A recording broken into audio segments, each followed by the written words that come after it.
If somebody is in grief, you don't talk truth to them. You just hug them, you comfort them. It's not appropriate to try to tell them the hard truths of life, isn't it? So if you are in grief right now, I will just say nice things to you, sweet things. So, what is grief? Grief is fundamentally someone who was a part of your life in so many ways maybe, or in some way maybe, is gone. Yes? So all that's happened to you is, one part of your life has become empty. You're not able to handle that emptiness. See, one human being goes away, it doesn't mean anything to you. Because every day, thousands of people go away, isn't it? Do we know how many people die every day in the world? One life goes away doesn't really mean anything to you. The problem is, this particular life, if it goes away, it leaves a hole in your life. That is the problem. So your problem, you need to understand, is not about death. Your problem is that it leaves you incomplete. Something leaves you incomplete. People will grieve not just about somebody's death, people will grieve anything that leaves a vacuum or a hole in their life, that's what they grieve. So what you're grieving is not death, what you're grieving is your life is incomplete in some way. Why is it incomplete? This life, when you look at this as a piece of life, this life has come as a whole. If you know this life the way it is, there is no question of incompleteness in this. This is a complete life. Do you think it's an incomplete life? This is a complete life. If this is an incomplete life, that means Creator has done a bad job. No bad job has been done, it's a great job. Very great job, far more than most people realize. It's too fantastic a job has been done on you. So, this is a complete piece of life. If you had experienced this life the way it is, then nothing would leave a hole in you, because this is complete life, because you did not fill this up with your profession or your car or your house or your family or something. This is the way it is. This can interact and relate and be with and include so many things, but still this is a complete life by itself. If this experience and state is in you, whether you lose your job, lose your money or lose somebody who's dear to you, you wouldn't go into grief. Does it mean to say you will have nothing for them?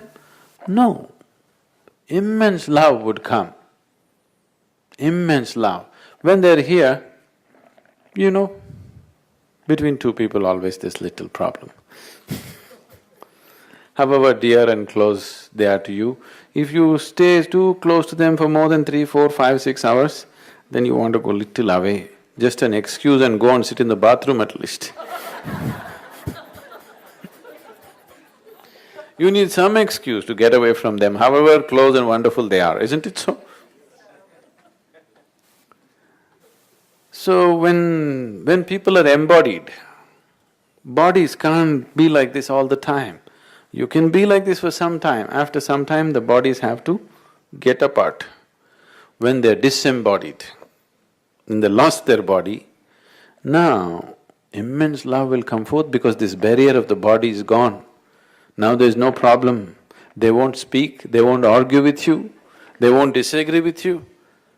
Now you see only the wonderful side of who they were. They had problems, all right, they had nasty side to them, but all those things only because they had a mind and body. Now they have dropped that, so you only think of all the wonderful things they were and it could overwhelm you with love. That is the way you should be if somebody passes away. But grief is a crippling force, isn't it? Yes? Grief is a very crippling force because grief leaves you a big hole in you then you don't know what to do next. So, it may sound inhuman what I'm saying, but I want you to understand that we people in the society have always gone about enshrining all the weaknesses and all the incompleteness as human.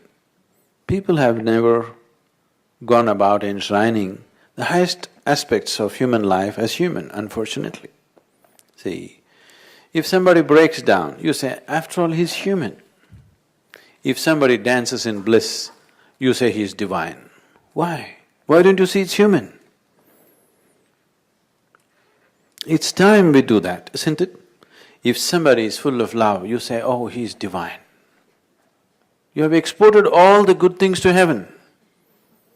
If somebody is in love, it's divine. If somebody is in bliss, it's divine. I'm telling you, it's human. You are in blissful state, this is human. You're very, very loving, this is human. We need to see this, isn't it?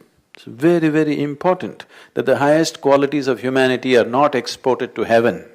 All the beautiful things about a human being have been exported to heaven and they say, it is all coming from heaven. No, it is all coming from within a human being, isn't it so? Yes? When you feel love, do you see a ray of light shooting from the sky and entering you, or is it overwhelming from within you? Is it overflowing from within you, or is it coming from heaven? It is coming from within you.